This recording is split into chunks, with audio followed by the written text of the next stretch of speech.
जो जितना सूक्ष्म है उसकी पावर उतनी ज्यादा है। एटम सबसे सूक्ष्म होता है और उससे एटम बम बनता है, एटॉमिक बॉम्ब। और वो एटॉमिक बॉम्ब रिमोट कंट्रोल का एक बटन प्रेस करेंगे तो सारी दुनिया खलास हो सकती है। तो सूक्ष्म एटम, वैसे ही आत्मा भी सूक्ष्म है और आत्मा के अंदर जो थॉट्स है, मन के विचार, वो भी बहुत सूक्ष्म है।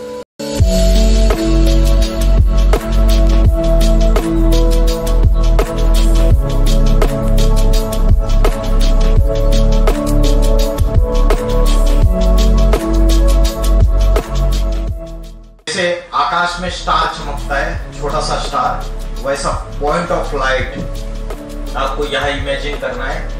आप 2 मिनट करके देखिए और रोज इसका अभ्यास कर सकते हैं आप। You will feel light.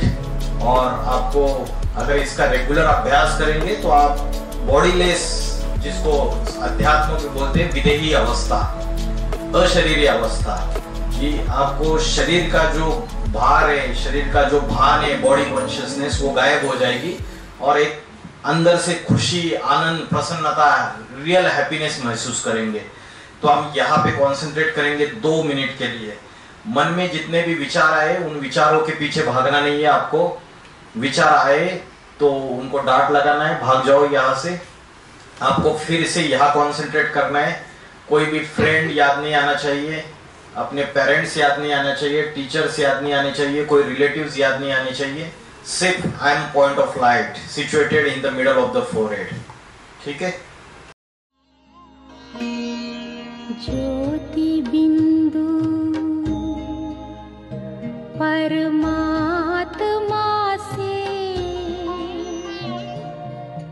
है मेरी आत्मा, अब चल कर ले मिलन। परमानंद का अनुभव कर, ओ परमानंद का अनुभव कर, तू धन्य बना जीवन। ज्योति बिंदु परमात्मा से है मेरी आत्मा, अब चल कर ले मिलन। अब चल कर ले मिलन, अब चल कर ले मिलन। कैसे लगा आपको? एक्चुअली ऐसे 24 घंटे में, 24 आवर्स में, आप में से कितने हैं जो एटलीस्ट 10 मिनट्स, 15 मिनट्स अपने स्व के लिए देते हैं? भगवत गीता में बोला है स्वाध्याय। स्वाध्याय माना स्व, माना आत्मा, आत्मा का अध्ययन, माना माइंड का कंसंट्रेशन। तो मन को एकाग्र करने के लिए 24 आवर्स में हम 10 मिनट्स, 15 मिनट्स देते हैं क्या? कितने लोग देते हैं यहाँ पे? हैंड रेज कीजिए। Very good. जब आप करेंगे रोज तो आपको, आप सेल्फ असेसमेंट कर सकते हैं कि मेरा माइंड कितना कमजोर है, मेरा मन कितना बीमार है, कितनी प्रॉब्लम्स है। क्योंकि जिसके मन में, अभी जब हम 2 मिनट के लिए बैठे थे, जिसके मन में ज्यादा थॉट्स आए, एक के बाद एक लगातार ढेर सारे थॉट्स आ रहे हैं, तो समझिए आपका मन ज्यादा बीमार है। तो इस कमजोर मन को पावरफुल बनाना, इसके लिए बोलते हैं हम मनोबल बढ़ाना, आत्मबल बढ़ाना। और इसको एक और एक टर्म यूज की जाती है आजकल, विल पावर। तो विल पावर मतलब क्या है? आपका आत्मबल है। आज हम जो विषय हमारा साइंस वर्सेस साइलेंस, तो आज जो मॉडर्न साइंस है, इसको हमने साइंस करके बोला है क्योंकि वैसे देखा जाए तो विज्ञान जो है वो हजारों साल पुराना है। लेकिन जो मॉडर्न साइंस की हम बात कर रहे हैं अभी, तो जो मॉडर्न साइंस है, इसकी जो खोज है, इन्वेंशन है, इसका मुख्य इन्वेंशन सारा का सारा मनुष्य के द्वारा किया गया है। लेकिन साइलेंस जो है, साइलेंस की पावर, इसमें एक मुख्य डिफरेंस है साइंस और साइलेंस में, कि साइंस की खोज मनुष्य द्वारा की है और साइलेंस की जो पावर है, जो अध्यात्म से आती है, स्पिरिचुअलिज्म से आती है, वो स्वयं ईश्वर के द्वारा सिखाई गई है। आप बोलेंगे कैसे? साइलेंस की पावर स्वयं ईश्वर के द्वारा सिखाई गई और कब सिखाई गई और कब अध्यात्म इस सृष्टि पे आया। जैसे वाटर साइकिल आपको पता है, वाटर साइकिल होता है, वैसे ही इस वर्ल्ड का, सृष्टि का भी एक चक्र है, एक साइकिल है। ये सृष्टि 4 युगों में बटी हुई है। आपको पता है 4 युग कौन से कौन से? कौन से 4 युग?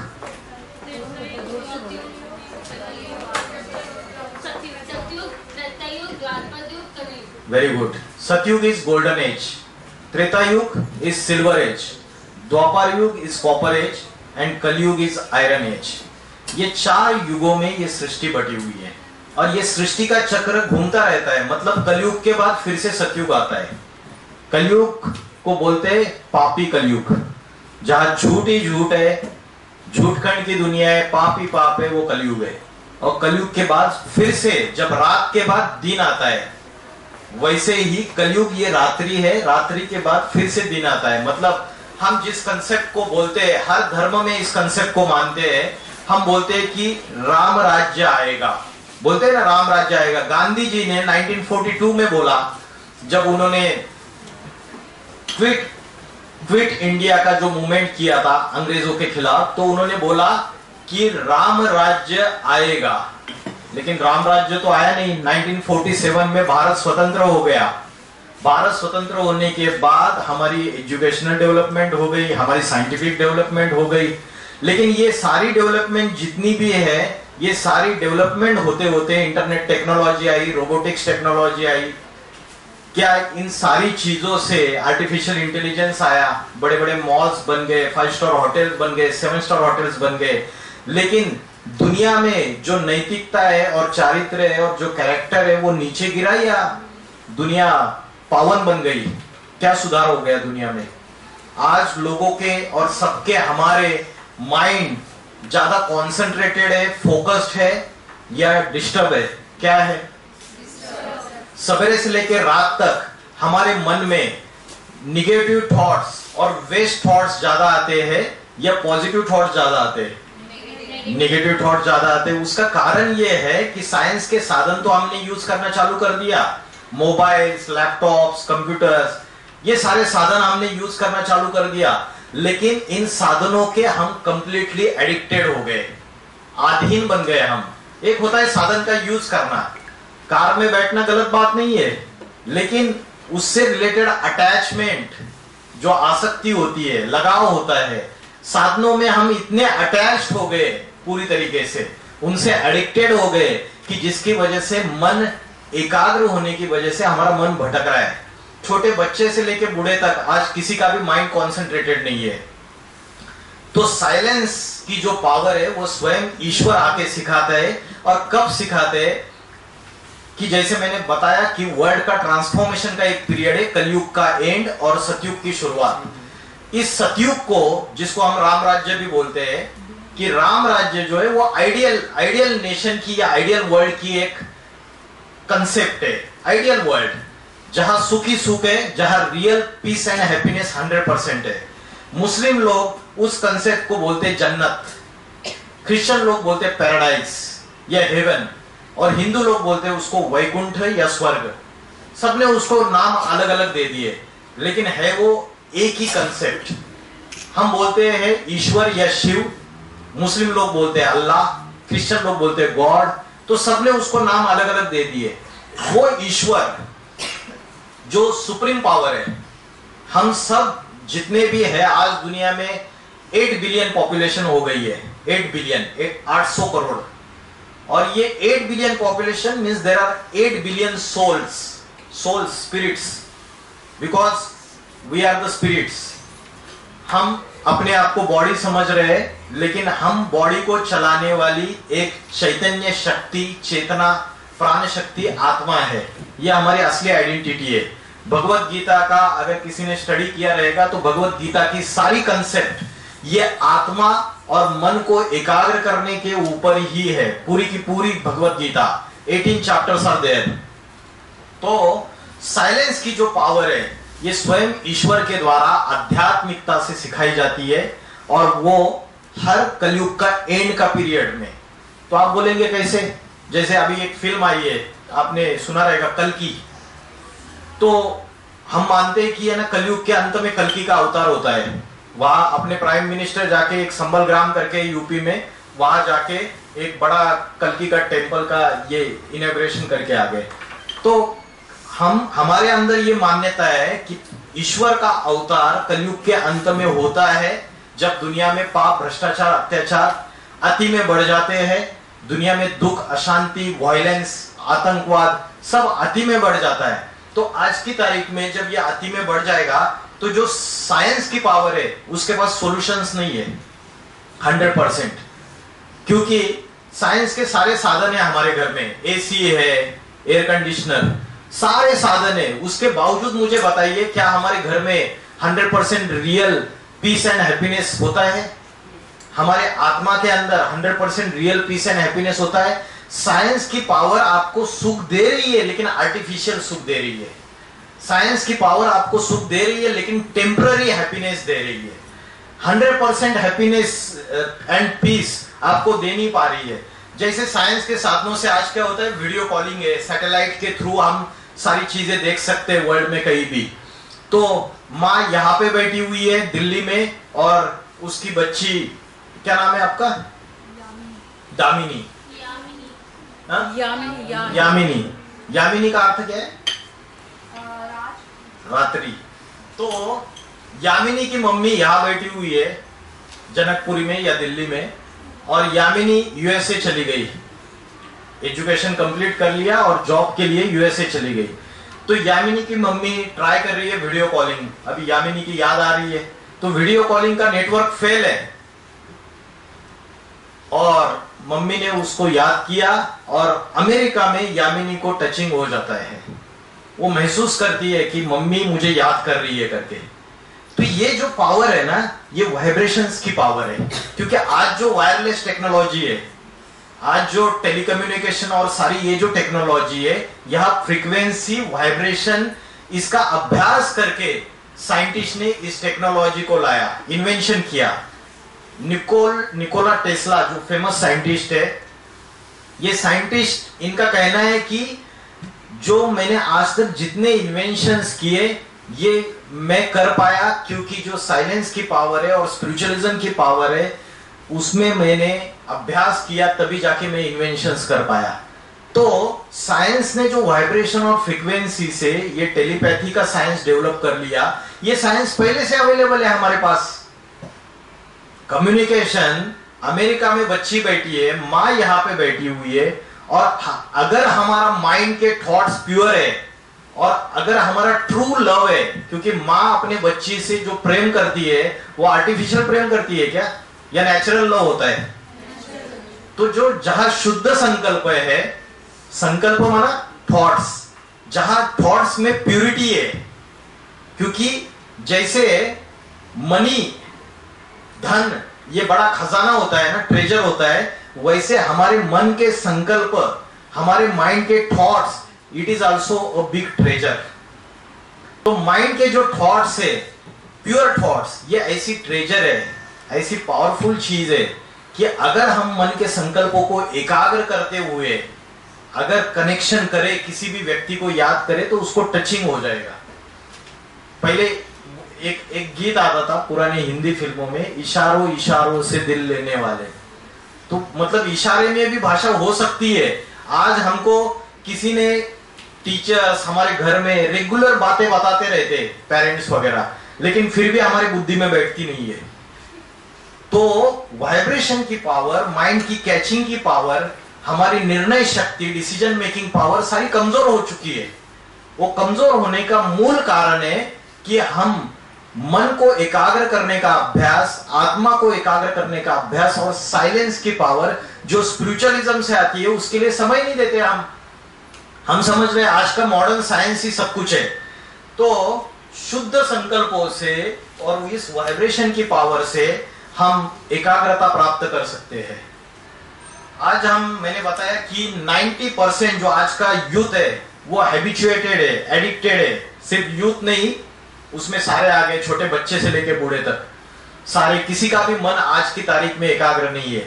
सबका मन भटक रहा है, वो हैबिचुएटेड है साइंस के साधनों के, एडिक्टेड है पूरी तरीके से। ये चाइना में एक स्टडी हुआ था जिसमें इंटरनेट का चिल्ड्रन के ब्रेन्स के ऊपर क्या इफेक्ट होता है। तो ज्यादा इंटरनेट का अगर एडिक्शन है, यूसेज है, तो उससे ब्रेन की एक्टिविटी लो होती है, ये उनका रिसर्च है। और अगर नॉर्मल यूसेज है आपका तो ब्रेन की एक्टिविटी हाई होती है। China became the first country who recognise internet as a disease. तो इंटरनेट को एक डिसीज करके उन्होंने घोषित कर दिया। Facebook manipulated 6,89,003 users emotions for science, direct impact of social media on our emotions. तो क्या बोला है, pay less attention to yourself, more attention to your soul. Soul माना आत्मा, प्राण शक्ति। तो सोशल मीडिया का जो इंपैक्ट है वो हमारे स्टडीज के ऊपर भी है। मैं जब इंजीनियरिंग का स्टडीज कर रहा था, इट वाज इन 1998-1999 में, तो मुझे, मेरा मैकेनिकल इंजीनियरिंग किया है, मुझे ऑटोमोबाइल्स में बहुत इंटरेस्ट था। तो वो ऑटोमोबाइल इंजीनियरिंग में जो सब्जेक्ट रहता है, तो उसमें आप कौन से स्ट्रीम के बच्चे हो? इंजीनियरिंग अच्छा, संस्कृत और अच्छा, साइकोलॉजी, इकोनॉमिक्स मिक्स, ठीक है। तो मैं जब इंजीनियरिंग का स्टडी करता था, ऑटोमोबाइल इंजीनियरिंग का, तो मुझे बहुत इंटरेस्ट था वो उसका जो इंजन होता है, इंजन में जो अलग अलग पार्ट्स होते हैं और कैसे ये व्हीकल रन करता है। तो हमारे पास बुक्स रहते थे और उसमें फिगर्स रहते थे, उसके आधार से और थ्योरी के आधार से समझना पड़ता था। लेकिन 10-15 साल के बाद जो डेवलपमेंट हुई और आज हम देखते हैं कि हम घर बैठे इंटरनेट से उसके 3D व्यूज देख सकते हैं। वो कंप्लीटली इंजन, उसको इतना जबरदस्त तरीके से हम स्टडी कर सकते हैं और हमें सारा कंसेप्ट फिट बैठ जाएगा। लेकिन उस समय हम किताबें पढ़ते थे, लेकिन हमारा कंसंट्रेशन पावर अच्छा था क्योंकि हमारे पास सोशल मीडिया नहीं था, हमारे पास मोबाइल्स नहीं थे। मेरे ख्याल से 2003-2004 से मोबाइल्स आने लगे। तो आज हमारे पास इंटरनेट एक वरदान के रूप में भी काम कर सकता है, लेकिन आज हम जो हमारे लिए बहुत यूजफुल है उसके ऊपर ज्यादा कंसंट्रेट न करके बाकी की चीजों में हमारी बुद्धि ज्यादा भटक रही है। तो साइंस जो है, इसमें एक लॉ ऑफ अट्रैक्शन है। लॉ ऑफ अट्रैक्शन सुना है आपने? क्या होता है, क्या होता है बताइए। सर, जैसा हम सोचते हैं हमारे साथ वैसे ही होता है। मतलब जैसे हम नेगेटिव थिंग्स सोचते हैं तो हमारे साथ नेगेटिव भी होगा, अगर हम पॉजिटिव सोचेंगे तो पॉजिटिव ही होगा। Very good, perfect answer. As you think so you become, as you imagine so you create. आप जैसे सोचते हो वैसे ही बनते हो। कई बार ऐसा होता है कि हमने जो थॉट्स डिटरमाइन होते हैं, दृढ़ संकल्प शक्ति वाले होते हैं और वो लंबे समय तक हमारे चलते हैं। अगर वो थॉट्स हमारे लंबे समय तक कंसिस्टेंटली चलेंगे, दृढ़ता से चलेंगे, डिटरमाइंड माइंड से चलेंगे, तो आप देखिए वो प्रैक्टिकल में आते हैं। मतलब जो आपने सोचा है वो प्रैक्टिकल आपके सामने दिखाई देता है। कभी कभी ऐसा होता है ना, सिंपली कि आप किसी को याद कर रहे हो और आपको उसी व्यक्ति का फोन आ रहा है तुरंत। तो ये क्या है, ये आपके थॉट्स की बहुत जबरदस्त पावर है। लेकिन माइंड की कंसंट्रेशन पावर आज हम भूल जाने की वजह से हमें लगता है कि सब कुछ साइंस से ही करना है हमें। नहीं, आप अगर मन की एकाग्रता को अगर ध्यान दे दो तो आप जबरदस्त चेंजेस कर सकते हो। इवन सृष्टि में चेंजेस कर सकते हैं, क्योंकि मनुष्य इस सृष्टि का, इस वर्ल्ड का एक नंबर 1 एनिमल है। अगर सारी जितनी भी स्पीशीज है एनिमल्स के, उसमें human being is the intellectual of all the animals. सबसे इंटेलिजेंट प्राणी है। और मनुष्य के जो वाइब्रेशंस है वो सारे नेचर, प्रकृति जो बनी हुई है, जल, वायु, अग्नि, पृथ्वी, आकाश, और ये जितने भी प्राणी, पशु, पक्षी, सभी के ऊपर मनुष्य के वाइब्रेशंस का असर होता है। आप बोलेंगे कैसे मनुष्य के वाइब्रेशन का असर होता है? आपने घर में किसी ने डॉग को, कुत्ता पाला है किसी ने? किसके घर में? हाँ जी, मैडम के घर में, इनके घर में कुत्ता बीमार पड़ता है आपके घर का? हाँ जी पड़ता है। वही अगर जंगली कुत्ता रहेगा, आप ऑब्जर्वेशन करना और जंगली कुत्ता देखना, उसको देखना कि वो बीमार पड़ता है क्या, वो इतना बीमार नहीं पड़ेगा। मनुष्य के वाइब्रेशंस में, जो घर में कुत्ता जो पाला हुआ है हमने, वो मनुष्य के वाइब्रेशंस में आता है। तो मनुष्य के वाइब्रेशंस में अगर मनुष्य दुखी, बीमार है, तो उसके वाइब्रेशन का असर उस प्राणी के ऊपर, एनिमल के ऊपर भी होता है। तो मनुष्य ये मुख्य, ये चीफ एक्टर है इस सृष्टि रूपी रंगमंच का। ये जो रंगमंच है, इसका मुख्य एक्टर मनुष्य है, ह्यूमन बीइंग। आज हम बोलते हैं कि है ना बारिश नहीं हो रही है, आज हम बोल रहे हैं कि अकाल पड़ रहे हैं, आज हम बोल रहे हैं कि ये प्रॉब्लम से अर्थक्वेक्स हो रहे। उसका मेजर रीजन ये नहीं है कि टेक्टोनिक प्लेट्स हिल रहे। 2004 में जब इस्लामाबाद में अर्थक्वेक हुआ था, इस्लामाबाद पाकिस्तान में, तो वहां के मीडिया ने एक आदमी, लाशें गिरी हुई थी सारी, किसी ने उसको क्वेश्चन पूछा उस व्यक्ति को कि ये इतनी लाशें गिरी हुई है, प्रकृति ने, नेचर ने इतना रौद्र रूप धारण कर लिया, आपका क्या कहना है?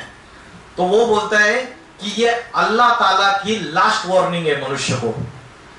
धरती माता के ऊपर पापों का बोझा बढ़ता चला जा रहा है और उसका ये रिवेंज है।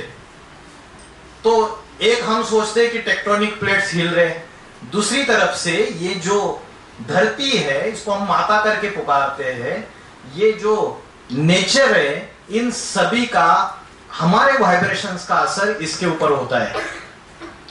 तो चाहे पानी रहे, जल, वायु, अग्नि, पृथ्वी, आकाश, ये पांचों तत्वों से ये सृष्टि बनी हुई है। मनुष्य के वाइब्रेशंस का इन सब के असर होता है और उसकी वजह से ये सारे के सारे तत्व, 5 elements of the nature, they have become impure completely and they are not giving you support, they are doing the things against you। लेकिन जो गोल्डन एज है, जिसको सतयुग बोलते हैं, उसमें प्रकृति आपकी दासी है। प्रकृति आपकी, नेचर इज मेड सर्वेंट। प्रकृति आपको सारे सुख मुहैया कर देती है। आज आपको इतना माथा मारने की जरूरत नहीं है।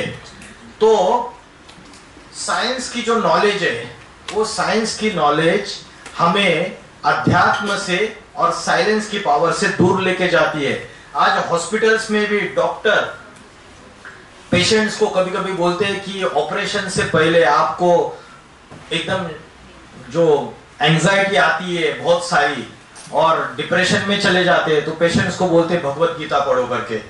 गीता पढ़ने से शरीर और दिमाग में दोनों जगह पॉजिटिव एनर्जी आ जाती है। एक जापानीज साइंटिस्ट है मोसरो इमोटो, उन्होंने एक एक्सपेरिमेंट किया था। उस एक्सपेरिमेंट में उन्होंने 2 पानी के ग्लास लिए और 1 ग्लास ऑफ वाटर है, दोनों अलग अलग कमरे में रखे। एक पानी के ग्लास के सामने उन्होंने लवफुल मैसेजेस पास किए, अच्छी पॉजिटिव वर्ड्स बोले उसके सामने, और दूसरा ग्लास ऑफ वाटर जो है उसके सामने उन्होंने एब्यूजेस दिए और बाद में उसको फ्रिज में रखा थोड़े समय के लिए। बाद में उन ग्लासेस को निकाल के माइक्रोस्कोपिक एग्जामिनेशन, ऑब्जर्वेशन किया और उनको ये पता चला माइक्रोस्कोपिक ऑब्जर्वेशन के बाद, जो लवफुल मैसेजेस जिस ग्लास ऑफ वाटर के सामने पास किए थे, उसके जो वाटर पार्टिकल्स है, they are completely in symmetric nature, diamond like structure बन गया उनका। और जो हेटफुल और निगेटिव एब्यूजिव वर्ड्स बोले थे, उसका जो है, उसका जो स्ट्रक्चर है, कोलैप्स स्ट्रक्चर है मॉलिक्यूल्स का।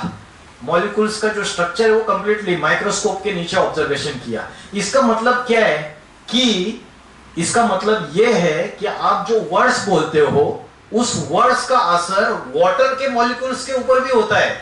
आप देखिए, मतलब आप गंदी गंदी गालियां दे रहे हो या झगड़े चल रहे हैं घर में और आप पानी पी रहे हो, ठीक है, पानी पी रहे हो, तो पानी के ऊपर असर हो रहा है वाटर के मॉलिक्यूल्स के ऊपर, और फिर वो आपके बॉडी में जाके डिसीजेस पैदा करता है, क्योंकि water molecules also carries memory. आपके शरीर में 70% वाटर पार्टिकल्स होते हैं, 70% वाटर होता है, वाटर का परसेंटेज। तो water particles also carries memory. तो अगर वाचा से इतना उसका मॉलिक्यूलर स्ट्रक्चर डिस्टॉर्ट हो सकता है, तो वाचा से भी, स्पीच से भी पावरफुल क्या है? What is powerful than the speech? आप बताइए।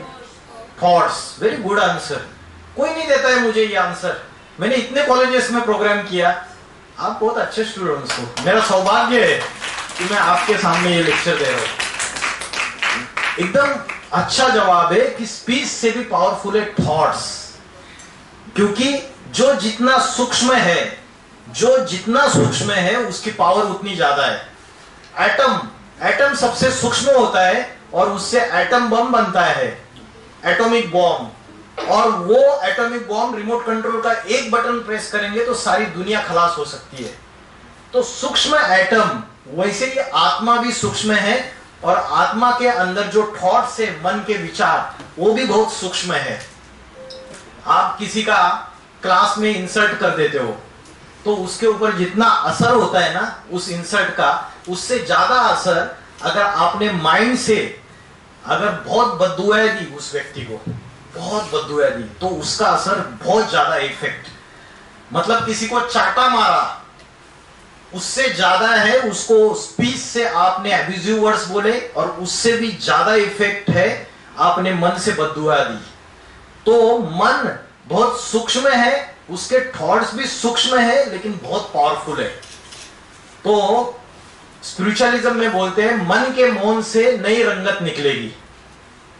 जैसे उपवास करते हैं, तो उपवास करते तो आप क्या करते हैं, कभी कभी सोचते हैं कि आज मैं मौन व्रत धारण करूंगी, किसी से बात नहीं करूंगी, करते हैं ना, मौन व्रत धारण करेंगे। एक विपश्यना करके एक कोर्स होता है, उसमें 7 डेज का उनका भी एक कोर्स होता है, वो मौन व्रत रखते हैं। लेकिन हमारा कंसेप्ट उनसे अलग है। हम बोलते हैं जिस दिन आप मौन व्रत करेंगे, वाचा से बात नहीं करेंगे, लेकिन आपका मन तो बोलता रहता है, क्योंकि मन में तो ढेर सारे थॉट्स आते रहते हैं। आप माला जाप करते हैं, राम नाम जपते हैं, श्री राम जय जय राम, हरे कृष्ण, लेकिन माइंड तो आपका कंप्लीटली भाग रहा है, माइंड में ढेर सारे थॉट्स आ रहे हैं। तो सबसे मुख्य है जो सूक्ष्म है उसके ऊपर कॉन्सेंट्रेट करना। आज अध्यात्म में मंत्र और जाप ये चीजें की जाती है, लेकिन ये मंत्र और जाप से भी पावरफुल चीज है मेडिटेशन, ध्यान, क्योंकि वहां आप मन को कंट्रोल करने का अभ्यास करते हो। तो और एक एक्सपेरिमेंट है कि एक उदाहरण है, साउथ पैसिफिक ओशन में एक सोलोमन आइलैंड है। इस सोलोमन आइलैंड में यहाँ एक ट्राइब है और ये लोगों के पास कोई वेपन्स नहीं है कि एक झाड़ अगर उनको तोड़ना है, कट करना है, तो ये लोग क्या करते हैं, they gather around the tree, और वो झाड़ के आजू बाजू में जाके वो जोर जोर से गालियां देना, एब्यूजिव वर्ड्स बोलना, ये सब कुछ करते हैं। और थोड़े समय के बाद या थोड़े दिन के बाद वो जो झाड़ है वो सूख जाता है और अपने आप वो कोलैप्स होके गिर जाता है। तो स्पीच का इतना जबरदस्त असर होता है पौधों के ऊपर भी, प्राणियों के ऊपर भी, आजू बाजू के सारे सृष्टि के वाइब्रेशंस बनाने के लिए और बिगाड़ने के लिए आपके माइंड्स के थॉट निमित्त है। आपके माइंड के थॉट्स ही वाइब्रेशन बनाते हैं। आज आप क्या कर रहे हो, आज माइंड के थॉट्स बिगड़े हुए हैं, आपकी मानसिकता बिगड़ी हुई है। आज की गवर्नमेंट उस मानसिकता को सुधार पा रही है क्या? आप बड़े बड़े कानून बना रहे हो, रेप के लिए इतनी कैपिटल पनिशमेंट दे दो, उसका सर कलम कर दो, चिल्ला रहे हैं ना सारे भारत भर। अरे जब उस व्यक्ति के अंदर वो शैतान आया तो उसको कोई कानून नजर नहीं आता है, उसको कोई पता नहीं, उसको रेप का कानून, उसको कोई शर्म नहीं आती है। तो ये सिर्फ कानून बनाने से, लॉ बनाने से नहीं, व्यक्ति की जो मानसिकता राक्षस वाली बनती जा रही है, जानवरियत वाली बनती जा रही है, उसके लिए जरूरत है अध्यात्म की। आज वो अध्यात्म आज के गवर्नमेंट को पता ही नहीं है, उनको स्पिरिचुअल साइंस का पता ही नहीं है। स्पिरिचुअल साइंस क्या होता है, लोग तो दूर भागते हैं इन चीजों से, अरे हमें नहीं करना है, वो सारा बुढ़ापे में होता है, वो सारा बुढ़ापे में होता है करके। ये अध्यात्म और गृहस्थी दोनों साथ साथ चलती है। उसके लिए भगवे वस्त्र पहनकर जंगल में जाने की दरकार नहीं है। इसी सृष्टि में अपने फैमिली के साथ रहते हुए अगर आप भगवत गीता पढ़ेंगे, उसके चैप्टर्स इंटरनेट पे ये करेंगे, तो Bhagavad Gita is a spiritual book, it is not a religious book. और उसमें बोला है कि आपको डिटैच रहने का अभ्यास करना है। हम हर चीज से, वस्तु से, व्यक्ति से अटैच होते रहते हैं और उसके वजह से हम दुखी होते रहते हैं। आत्मा स्वयं ही अपना मित्र है, आत्मा स्वयं ही अपना शत्रु है। हम दूसरों को परचिंतन करते कि उसने ऐसा किया मेरे साथ, इसने ऐसा किया, उसने वैसा किया। परचिंतन पतन की जड़, स्वचिंतन उन्नति की सीढ़ी। तो आत्मा का अभ्यास, मन के पॉजिटिविटी कैसे लानी है, सकारात्मकता कैसे लानी है, डिवाइन वर्च्यूज क्या है, डेमोनिक वर्च्यूज क्या है, उन डिवाइन वर्च्यूज को कैसे इंप्रूव करना है, उसकी नॉलेज हमें है ही नहीं। गीता का चैप्टर 16 निकालो, आप गूगल कर लेना बाद में। चैप्टर 16 में डिवाइन वर्च्यूज क्या है पूरा चैप्टर, और डेमोनिक वर्च्यूज क्या है आप एनालिसिस कर सकते हैं, अपने आप को एसेस कर सकते हैं कि मेरे अंदर क्या गंदगी है। क्योंकि हम सबका माइंड आज पोल्यूट हो चुका है। हम बाहर की दुनिया में चिल्लाते हैं पोल्यूशन बहुत है, पोल्यूशन बहुत है। सबसे ज्यादा पोल्यूशन तो हमारे मन के अंदर है, हमारे आत्मा के अंदर है। हमने, हमारे प्रधानमंत्री जी ने, प्राइम मिनिस्टर जी ने स्वच्छता अभियान स्टार्ट किया। रोज सवेरे गाड़ी आती है स्वच्छता अभियान के लिए। तो हम घर में माँ सवेरे शाम दो बार कूड़ा कचरा साफ करती है। और क्या करते हैं बाद में, वो कूड़ा कचरा कहाँ डाला जाता है, डस्टबिन में डाला जाता है। और दूसरे दिन वो गाड़ी आती है स्वच्छता अभियान की, फिर वो डस्टबिन का कचरा भी घर में नहीं रखा जाता, वो वहां डिस्पोज ऑफ किया जाता है। लेकिन मन का क्या, ये मन के कचरे का साफ करने के लिए रोज कोई गाड़ी आती है? कोई प्रधानमंत्री जी की योजना है कि ये मन में जो टॉक्सिन्स जमा हो रहे हैं, जो इसकी गार्बेज रोज आता है। गांधी जी ने 3 बंदर बोले, बुरा मत सुनो, बुरा मत कहो और बुरा मत देखो, और चौथा बंदर बुरा मत सोचो। ये सारे बंदर हम सवेरे से लेकर रात तक वायलेट करते रहते हैं। वायलेट करते हैं या नहीं करते? वायलेट करते हैं। तो ये जो माइंड की क्लींसिंग है, इसके टॉक्सिन्स को जो हमें ठीक करना है, इसको भगाना है, इसकी नॉलेज आज हमारे पास है ही नहीं। अगर हमारे बॉडी में टॉक्सिन्स है तो डॉक्टर के पास जाते हैं तो डॉक्टर बोलते हैं कि आपको डिटॉक्सिफाई करना पड़ेगा बॉडी को, ये दवाइयां लेनी पड़ेगी, नेचुरोपैथी में ये ट्रीटमेंट है, आयुर्वेदा में ये ट्रीटमेंट है। तो बॉडी की नॉलेज है हमारे पास, अप्लायंसेस की नॉलेज है, मशीन की नॉलेज है। जैसे ये स्विच ऑन कर दिया मैंने, स्विच ऑन कर दिया तो फैन ऑन हो गया। तो आज ये सारे हमारे साइंस के साधन कौन सी किससे चल रहे हैं? लाइट से चल रहे हैं। लाइट माने इलेक्ट्रिसिटी। इलेक्ट्रिसिटी का एक लेमैन लैंग्वेज में उसको बोलते हैं लाइट। तो इलेक्ट्रिसिटी से सारा चल रहा है। और इलेक्ट्रिसिटी आंखों से दिखती है क्या? इलेक्ट्रिसिटी आंखों से दिखती है? नहीं दिखती। वैसे ही आत्मा आंखों से दिखती नहीं है। तो ये जो लाइट है, ये आध्यात्मिक लाइट है। ये आध्यात्मिक लाइट हमें जागरूक करना पड़ेगा, क्योंकि साइंस के साधनों में हमारी बुद्धि फंसी हुई है और उसकी वजह से हमारी कैचिंग पावर, वाइब्रेशन की पावर, मन के संकल्पों की पावर, उसको हम यूटिलाइज नहीं कर रहे हैं। उससे हमारी डिसीजन मेकिंग पावर कमजोर हो चुकी है। Speech is silver and silence is gold. जप और ध्यान में क्या अंतर होता है वो बता दिया। लॉ ऑफ अट्रैक्शन में एक जनरली 4 प्रिंसिपल्स है कि quit complaining about other people. हम क्या करते हैं, सवेरे से लेकर रात तक दूसरों के बारे में कंप्लेंट करते रहते हैं। उसकी वजह से हमारी जो माइंड की पावर है, हमारी जो कंसंट्रेशन पावर है, वो कमजोर हो जाती है। तो दूसरों के बारे में कंप्लेंट करने से अच्छा हम अपने में क्या सुधार ला सकते हैं, ये देखना है। दूसरा पॉइंट है stop focusing on the problems. हम 10 लोगों को फोन करके बोलते रहते हैं, अपना रोना रोते रहते हैं, मेरे जीवन में ये समस्या है, ये प्रॉब्लम है मेरे को, लेकिन उस प्रॉब्लम का सॉल्यूशन क्या है, उसके लिए तो हम सवेरे से लेकर रात तक कभी भी समय नहीं देते। Stop focusing on the problems, focus on the solutions of the problem. तीसरा है stop focusing on how to get the results.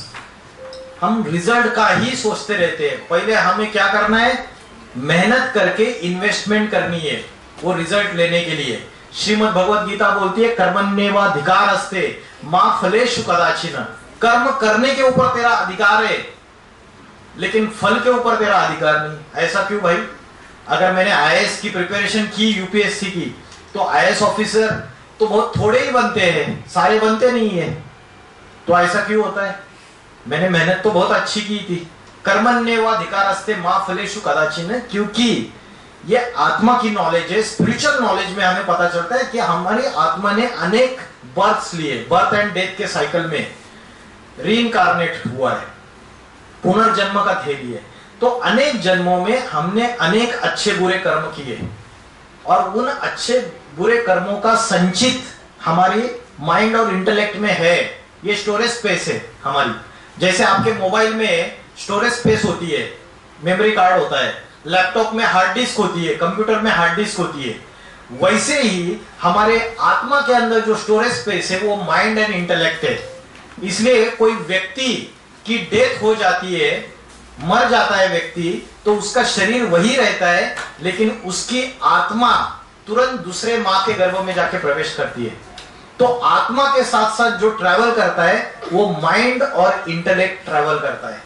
तो पिछले जन्मों में आपके स्टोरेज में आपने क्या स्टोर किया था, वो स्टोरेज फिर से इधर मिल गया, ट्रांसफर होता है, वो आत्मा लेके जाती है उसको साथ साथ। इसलिए 5 साल का बच्चा लाइफ में पहली बार तबला बजा रहा है, पहली बार तबला उसके सामने आता है और तबले के ऊपर उसकी उंगलियां ऐसी घूमती है और ऐसा सुंदर ताल और नाद निकलता है कि 20 साल से रियाज करने वाला वो व्यक्ति हैरान हो जाता है, आश्चर्यचकित हो जाता है कि इतना सुंदर तबला कैसे बजा रहा है। क्योंकि पिछले जन्म में उसके अंदर वो संस्कार था, उसके माइंड और इंटेलेक्ट में उसने वो स्टोर किया था। आत्मा अनेक जन्म लेती है तो वो ट्रांसफर हो गया बस डेटा। समझ रहे हैं आपको? तो आत्मा की नॉलेज हम भूलते चले जा रहे और उसकी वजह से आज आत्मा की जो अष्ट शक्ति है वो पूरी तरीके से कमजोर हो चुकी है। आत्मा की अष्ट शक्तियां क्या है? पावर टू फेस, सामना करने की शक्ति, पावर टू टॉलरेट, सहन करने की शक्ति, डिसीजन मेकिंग पावर, निर्णय करने की शक्ति, ये सारी शक्तियां कमजोर है हमारी। आज छोटी छोटी प्रॉब्लम्स में, जीवन की छोटी छोटी सर्कमस्टांसेस में हम फेस नहीं कर पाते, हम सामना नहीं कर पाते उन चीजों को। और कई सारी जीवन में ऐसी ऐसी समस्याएं रहती है जिसमें हम सहन नहीं कर पाते, टॉलरेंस की पावर हमारी बहुत वीक रहती है। तो मन की एकाग्रता का अभ्यास नहीं होने की वजह से ये आत्मा की शक्ति हमारी कमजोर हो गई है। तो हमारी असली आइडेंटिटी क्या है, इस पे आते हैं हम, सॉल्यूशन के ऊपर आते हैं।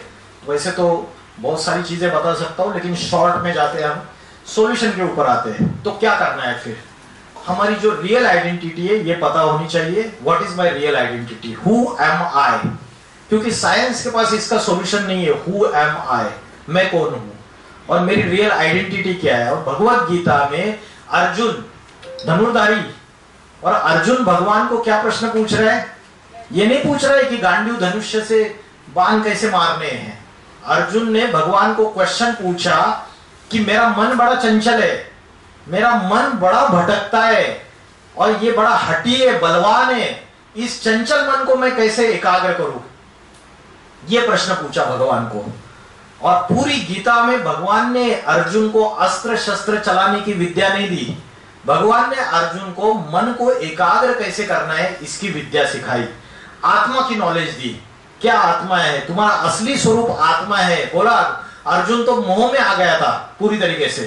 क्या मोह में आ गया था? ये द्रोणाचार्य, ये भीष्माचार्य, ये कृपाचार्य, ये मेरे भाई, मैं इनको कैसे मारूं? भगवान ने बताया आत्मा ना मरती है ना मारी जाती है। नैनन छिंदंती शस्त्राणि नैनन दहति पावक, शस्त्र उसको काट नहीं सकते, अग्नि उसको जला नहीं सकता, न शोषयति मारता, उसको पानी भिगो नहीं सकता और उसको वायु सुखा नहीं सकता। तो आत्मा एक इमॉर्टल चीज है, अजर अमर अविनाशी।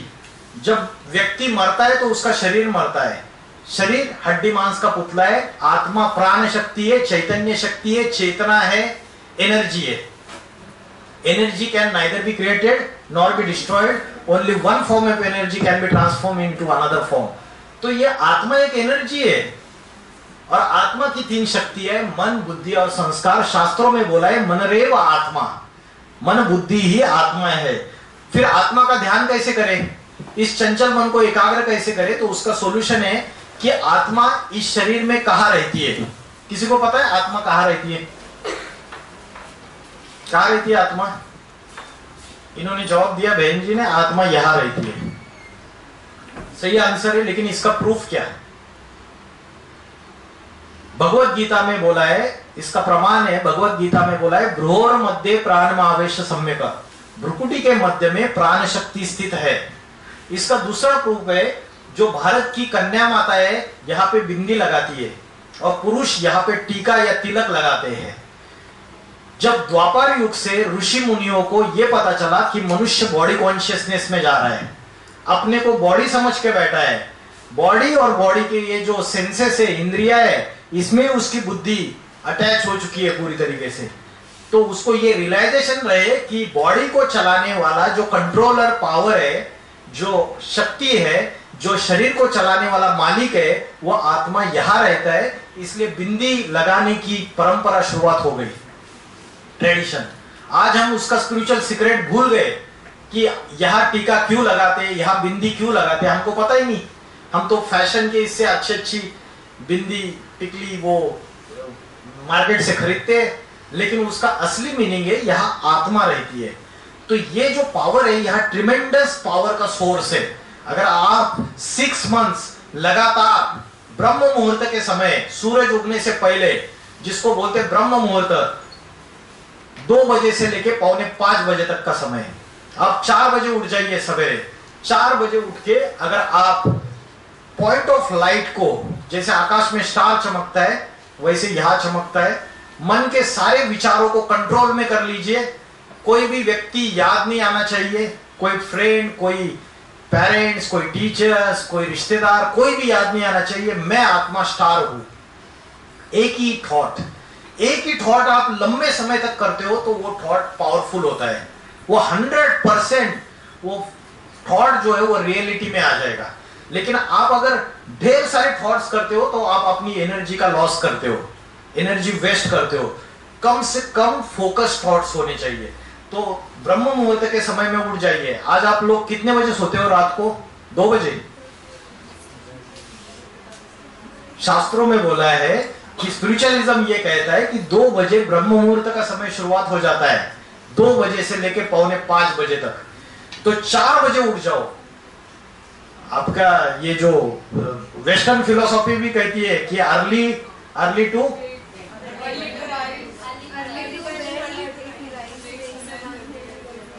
To rise and early to go to bed makes man healthy, wealthy and wise, ऐसे ही है ना। तो हम तो ये सारे प्रिंसिपल्स भूल चुके हैं। अभी श्रीमद् भगवत गीता बोलती है या निशा सर्वभूतानाम यस्याम जागृति संयमी तस्याम जागृति भूताना सा निशा पश्यत मुने। मतलब जो दुनियाई लोगों के लिए रात्रि है, वो योगी पुरुषों के लिए वो दिन जैसा है, और दुनिया के लिए जो दिन है उनके लिए रात्रि है। क्योंकि ये भौतिक दुनिया जो है, झूठी माया, झूठी काया, झूठा सब संसार, उनको वैराग्य है। और वैराग्य मैंने बोला आपको, सिर्फ भगवे वस्त्र पहनने से वैराग्य नहीं आता है। शिव शंकर भोलेनाथ जो है वो गृहस्थी थे या सन्यासी थे? गृहस्थी थे। गृहस्थी में रहने के बावजूद डिटैच, सबसे बड़ा वैरागी दुनिया में। उनके चित्र, उनकी मूर्तियां जितनी बनाई है चित्रकार ने, वो पर्सोनिफिकेशन किया है, चित्र में व्यक्त किया है उसकी भाव भंगिमा कंप्लीटली। तो जो डिटैच है, डिटैच रहना जो है, जैसे कमल का फूल रहता है, कमल का फूल कीचड़ में उगता है और उसके बावजूद कीचड़ की एक भी बूंद उसकी पंखुड़ियों को स्पर्श नहीं करती है, पत्तों को स्पर्श नहीं करती है। वैसे ये दुनिया जो है ये कीचड़ है। आप बोलेंगे कैसा कीचड़ है? 5 विकारों का कीचड़ है। कौन से 5 विकार है जिसने आत्मा की बैटरी को डिस्चार्ज किया है? पता है किसी को? 5 विकार। There are 5 vices which has engulfed our mind and intellect and soul. There are 5 vices, 5 विकार। उसको बोलते हैं काम, क्रोध, लोभ, मोह, अहंकार। काम मीन्स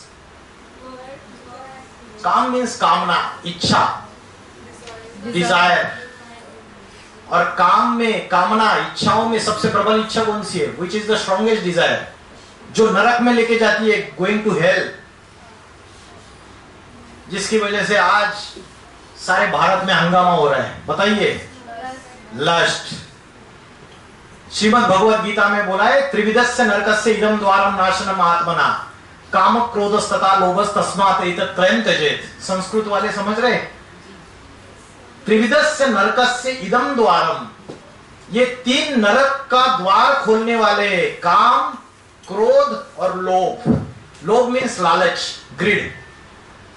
मेरी थाली में जो परोसा हुआ है वो तो खाऊंगा ही, लेकिन उसकी थाली में जो परोसा है वो भी छीन के खाऊंगा, ये लालच है।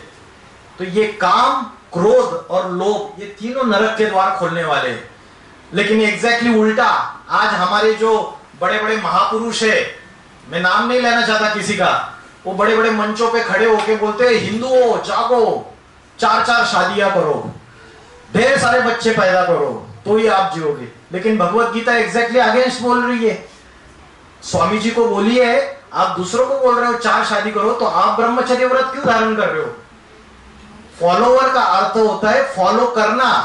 तो किस चीज को फॉलो करना? जो गुरु फॉलो कर रहा है उसी को फॉलो करना, चेला उसी को बोला जाता है। आप तो खुद ब्रह्मचर्य धारण करोगे, पवित्रता धारण करोगे और अपने दूसरों को उल्टी बात सिखाओगे, इससे दुनिया का परिवर्तन नहीं होता। हिंसा से कभी दुनिया का परिवर्तन नहीं होता है। दुनिया का परिवर्तन होता है अध्यात्म की लाइट जागृत करने से, साइलेंस की पावर जागृत करने से। आगे चल के ऐसा समय आएगा कि साइंस और साइलेंस दोनों एक पॉइंट पे जाके मीट हो जाएंगे। अध्यात्म में बोलते हैं 3 तरीके के शरीर है। एक है फिजिकल बॉडी, स्थूल शरीर, ये जो बाहर दिखाई दे रहा है। एक है सूक्ष्म शरीर जिसको बोलते हैं एस्ट्रल बॉडी, सुना है आपने? एस्ट्रल बॉडी, सूक्ष्म शरीर। ट्रांसपेरेंट बॉडी बोलते हैं ना, इनका ऑरा बड़ा पावरफुल है करके। एक सूक्ष्म शरीर आपके साथ ही चलता है, ट्रांसपेरेंट बॉडी, उसको बोलते हैं एस्ट्रल बॉडी। और तीसरा है आत्मा, कारण शरीर बोलते हैं उसको। ये 3 चीजें हैं। अभी ये जो सूक्ष्म शरीर है, जो एस्ट्रल बॉडी है, उसको साइंस बोलते हैं सब एटॉमिक पार्टिकल्स। क्या बोलते हैं? सब एटॉमिक पार्टिकल। अरे आपने नाम अलग दे दिया। हजारों सालों से हमारे भारत के अध्यात्म में ये चीज पहले से अवेलेबल है, आपने सिर्फ नाम अलग दे दिया और आज हम आपकी चीजों को एक्सेप्ट कर रहे हैं कि हाँ सब एटॉमिक पार्टिकल्स होते हैं दुनिया में। तो आगे चल के साइंस और स्पिरिचुअलिज्म दोनों एक पॉइंट पे मीट हो जाएंगे। यहां तक कि साइंस ने जो साधन तैयार कर लिए अभी, वो साइंस के साधन दुनिया का विनाश करने के लिए तैयार कर लिए मनुष्य ने। जैसे मैं जब 10th मतलब स्कूल में था मैं, तब हमारे हिंदी सब्जेक्ट में एक लेसन होता था। मैं महाराष्ट्र बोर्ड से पढ़ाई की है मैंने, पूना बोर्ड से। एक लेसन था शेख चिल्ली। वो शेख चिल्ली क्या करता है, वो जिस पेड़ की डाली को काट रहा है उसी डाली पे बैठा हुआ है, ऐसा मूर्ख रहता है वो। और वो डाली पे बैठा हुआ है और क्या करता है, फिर वो डाली टूटेगी तो वो भी नीचे गिर जाएगा। वैसे ही मनुष्य ने अपने विनाश के सारे साधन तैयार कर लिए। साइंस के आधार से 1945 में फर्स्ट एटम बॉम्ब का इन्वेंशन हुआ। 1945 कौन है father of the atom bomb? Robert Oppenheimer. Hollywood में फिल्म भी आई है, ऑस्कर अवार्ड मिला है। देखो, रॉबर्ट ओपेनहाइमर ने फर्स्ट एटम बॉम्ब का इन्वेंशन किया। उसकी जो सोच थी वो कम्युनिस्ट सोच थी, और कम्युनिस्ट सोच जो है ना वो नास्तिकता की तरफ लेके जाती है। जो परमात्मा को मानते नहीं, गॉड और गॉड की क्रिएशन को नहीं मानते हैं, तो वो विनाश के साधन तैयार कर लिए। 1945 में फर्स्ट एटम बॉम्ब का इन्वेंशन हो गया। मेरे घर के नीचे अगर किसी ने बारूद बिछाई हुई है तो क्या मैं घर में सेफ हूं? नहीं।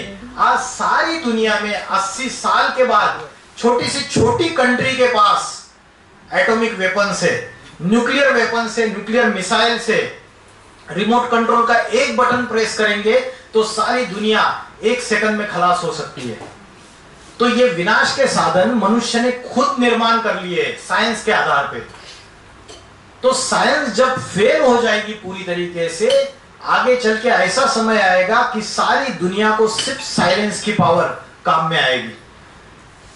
बड़े बड़े भूकंप आएंगे, ज्वालामुखी फटेंगे। अभी दुनिया सारी 3rd वर्ल्ड वार के कगार पे खड़ी हुई है या नहीं है? रशिया और यूक्रेन की वार पिछले 2 साल से चल रही है। ढेर सारे वर्ल्ड पीस कॉन्फ्रेंस करते रहते हैं, क्या शांति स्थापन हो पाई? यूनाइटेड नेशंस ऑफ ऑर्गेनाइजेशंस में एक international court of justice ICJ Hague में, कोपेन हेग उसका मुख्यालय है। तो इंटरनेशनल कोर्ट ऑफ जस्टिस ने जब रशिया और यूक्रेन की वार चल रही थी तो उन्होंने ऑर्डर पास कर दिया स्टेटस को। उसके बावजूद व्लादिमीर पुतिन जो रशिया के प्रेसिडेंट है और जेलेंस्की दोनों ने वार आज तक नहीं रोकी। तो उस इंटरनेशनल कोर्ट ऑफ जस्टिस के ऑर्डर का कोई महत्व है? दुनिया का कोई भी प्रेसिडेंट आपकी बात नहीं मान रहा है। आपका एस्टेब्लिशमेंट किया था कि पीस डेवलप करने के लिए नेशंस के बीच में, और आज आपका रोल एक पॉलिटिकल बॉडी हो, आप सिर्फ कुछ नहीं है। अमेरिका को जो करना है वो करेगा, रशिया को जो करना है वो करेगा। अमेरिका और रशिया ऐसी महासत्ता है जिनके पास आज ढेर सारे न्यूक्लियर वेपन्स है, और रिमोट कंट्रोल का एक बटन प्रेस कर देंगे तो सारी दुनिया एक सेकंड में 7 बार खलास हो सकती है। तो मनुष्य ने अपने विनाश के सारे साधन तैयार कर लिए साइंस के आधार से। तो साइंस से आपकी बुद्धि तो तीक्ष्ण है, लेकिन तीक्ष्ण बुद्धि विनाशकारी बुद्धि है, सात्विक बुद्धि नहीं। सात्विक बुद्धि वो कंस्ट्रक्शन करती है, डिस्ट्रक्शन नहीं करती है। तो जब साइंस की जो पावर है वो आगे चल के ऐसा समय आएगा कि साइंस के साधन सारे के सारे फेल हो जाएंगे और मनुष्य को सिर्फ साइलेंस की पावर की तरफ भागेंगे मनुष्य। आज भी जो टेलीविजन हम यूज करते हैं, ढेर सारे चैनल्स रहते हैं, 150, 200, 300 चैनल्स, तो वो सारे के सारे हमें डिप्रेशन, टेंशन, इन चीजों की तरफ लेके जा रहे हैं। तो आगे चल के ये जो साइंस के साधन है ये पूरे फेल हो जाएंगे, इंटरनेट टेक्नोलॉजी फेल हो जाएगी, और उस समय एक ही चीज काम में आएगी।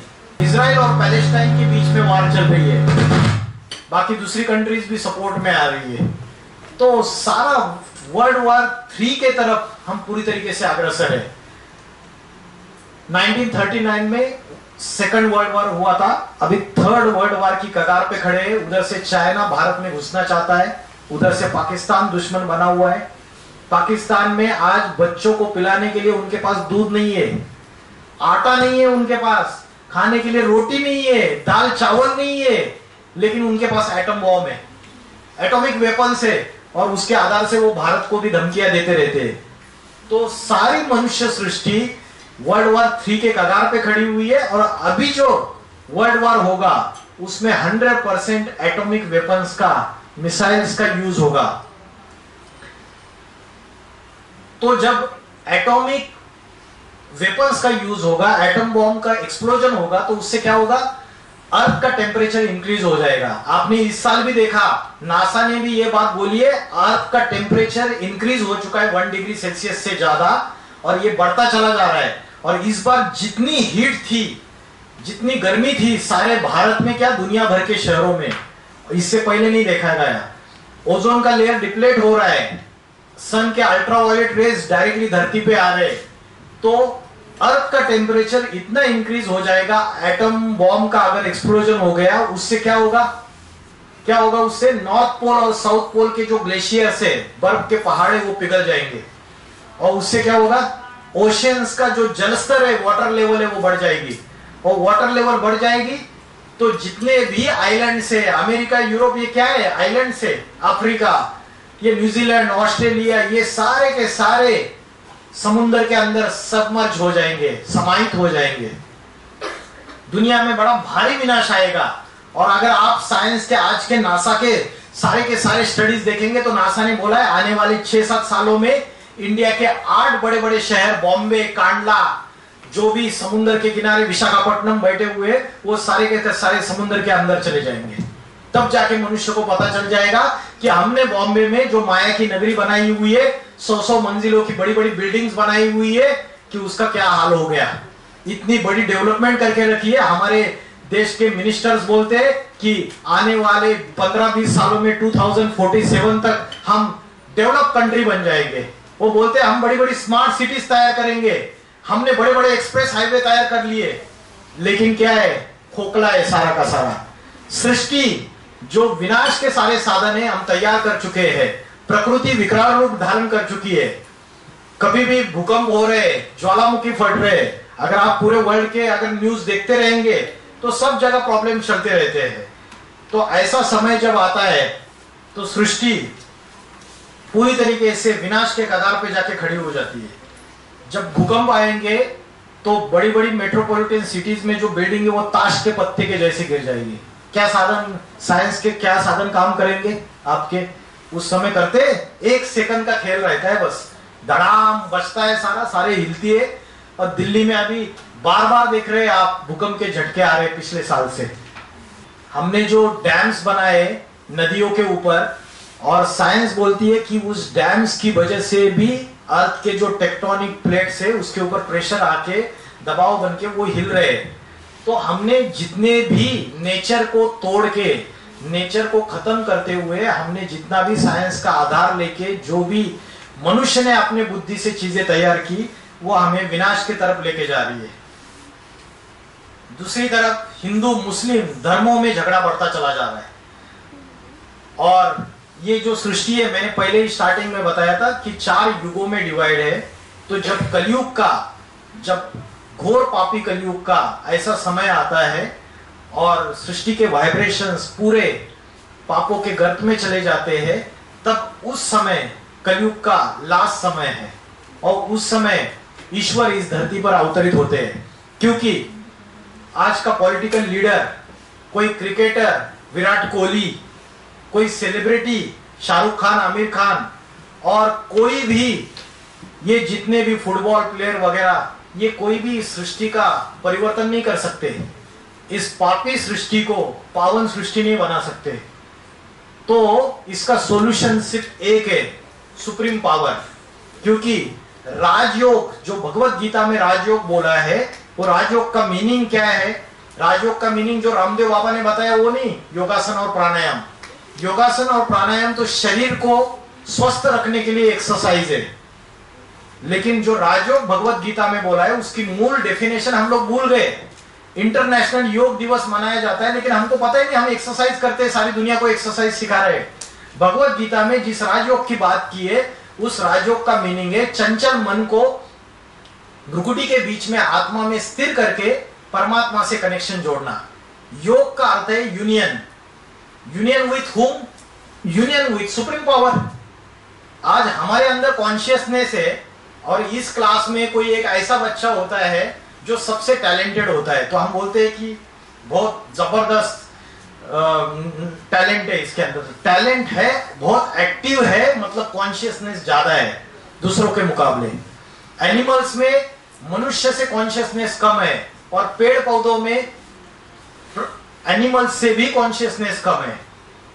तो सबसे ज्यादा कॉन्शियसनेस, जो हाईएस्ट कॉन्शियसनेस है, वो है शिव। उसको आप बोलते सुप्रीम सोल, उसको आप बोलते गॉड, उसको आप बोलते हो ईश्वर या अल्लाह।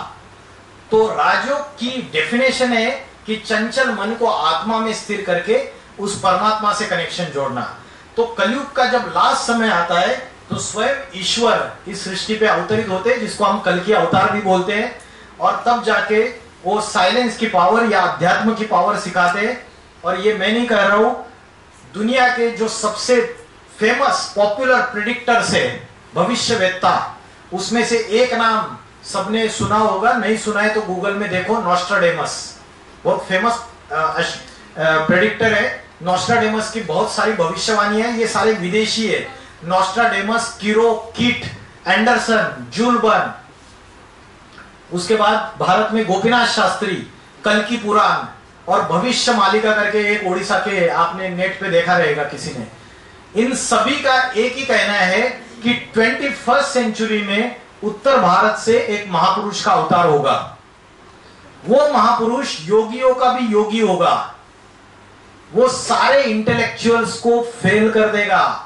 जितने भी बड़े साइंटिस्ट, फिलोसोफर्स दुनिया में, वकील, इंजीनियर बैठे हुए, सबकी बुद्धि को फेल कर देगा। वो आत्मा और परमात्मा की ऐसे स्पिरिचुअल सीक्रेट सारी दुनिया को बताएगा, और ऐसी योग की नॉलेज देगा सारी सृष्टि को, साइलेंस की पावर देगा कि बड़ी बड़ी महासत्ताएं, अमेरिका, यूरोप, रशिया, चाइना, वो उसके सामने नतमस्तक हो जाएगी। सारे धर्म उनका खलासा करके एक धर्म, एक जाति, एक भाषा, एक राज्य और एक मत स्थापन करेगा। तो ऐसा समय आ चुका है। ईश्वर इस सृष्टि पे अति साधारण मनुष्य तन में अवतरित हो चुके और उनके द्वारा इस सृष्टि का परिवर्तन होगा, जिसके लिए श्रीमद् भगवत गीता में बोला है जगत विपरिवर्तते। एक श्लोक आया है श्रीमद् भगवत गीता में, वो है जगत विपरिवर्तते, means I am transforming this world from sinful Kaliyuga to the pure सतयुगा।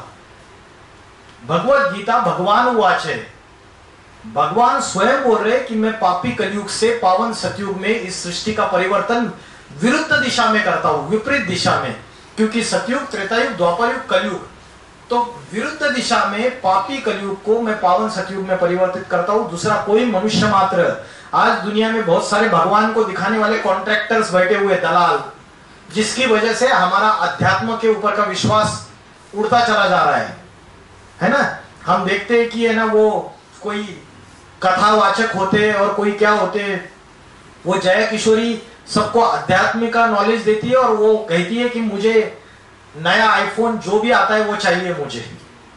आप बोलते हो कि इच्छाओं के पीछे भागना नहीं है अध्यात्म, और दूसरी तरफ आप बोलते हो कि मुझे कोई भी नया आईफोन आए तो वो चाहिए। तो अध्यात्म के नाम पे पूरी तरीके से ढकोसला, मतलब आडंबर चल रहे, थोड़े से भजन करो, बड़ी म्यूजिक लगाओ, नाचो गाओ, ये अध्यात्म नहीं है। माँ अपने बच्चे को याद करती है, बच्चा अमेरिका बैठा है तो क्या बच्चे का फोटो लेके याद करती है या बोलती है यामिनी यामिनी यामिनी यामिनी करके याद करती है क्या? उसको जाप जपने की जरूरत है उसका नाम लेके, उसको पालथी मार के बैठने की जरूरत है, उसको आंखें बंद करके उसको याद करने की जरूरत है, उसको कोई सॉन्ग बजाने की जरूरत है बेटी को याद करने के लिए, उसको कोई डांस करने की जरूरत है बेटी को याद करने के लिए? नहीं। तो लेकिन आज अध्यात्म के नाम पे डांस हो रहा है, गाना बजाना हो रहा है, डीजे हो रहा है। तो ये सच्ची मोहब्बत जहां है वहां इन साधनों की जरूरत नहीं होती है। तो ईश्वर आके असली अध्यात्म का नॉलेज कलयुग के अंत में देते हैं। रामचंद्र कहे गए सिया से, ऐसा कलयुग आएगा हंस चुभेगा दाना और कौवा मोती खाएगा। तो आज जो असली हंस है उसको हम पहचान नहीं पा रहे। जब साइंस का बोलबाला हो रहा है तो साइलेंस और अध्यात्म का भी बोलबाला हो रहा है, और ऐसा समय आ चुका है। और आने वाला जो समय है वो सृष्टि का ट्रांसफॉर्मेशन का समय है, लक्ष्मी नारायण का राज्य आने वाला है। इतना बोलकर मैं रुकता हूं। ओम नमः शिवाय। धन्यवाद मुझे आप सबका करना है, आपका धन्यवाद करना है। पिछले 1 वर्ष से प्रयास कर रही थी, और वही होता है जो श्रेष्ठ कार्य होते हैं। अवरोध बहुत सारे आते हैं, अवरोध आते गए, लेकिन आपकी जिजीविषा थी, इच्छा शक्ति थी, आज उसको आकार मिल ही गया। और आपने जिन शख्सियत के द्वारा हमारे विद्यार्थियों को रूबरू कराया है, उसके लिए तो निश्चय ही हम आपका जितना धन्यवाद करें, आपका जितना आभार व्यक्त करें वो कम ही है। और मैं अभी जो आमोद भाई जी के द्वारा ये बहुत ही दिव्य व्याख्यान दिया गया है, उसके लिए मैं चाहूंगी सभागार में बैठे हुए हमारे अध्यापक वृंद, हमारी छात्राएं, सभी जोरदार तालियां एक बार दिल खोल के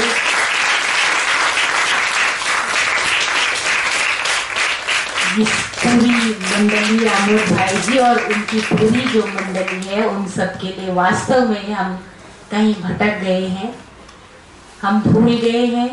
डेवलपमेंट है लेकिन उसके साथ हम डिजास्टर ला रहे हैं। हम भूल गए हैं हम क्यों आए इस धरती पर, किस लिए हमें भेजा गया है, हम कर क्या रहे हैं। बहुत ही सरल और बहुत ही उत्कृष्ट माध्यम से हमें आमोद भाई जी ने ये अपनी खुद को जानने की यात्रा कराई है। मुझे लगता है कि सभी विद्यार्थियों को खुद को जानने का ये अवसर मिला होगा। कुछ ऐसे टिप्स आपको ज़रूर मिले होंगे कि आप अपनी थर्ड आई पे, जहाँ पे आपका आत्म शरीर है, वो मैं एक स्टार हूँ, वो ध्यान आप ज़रूर करेंगे।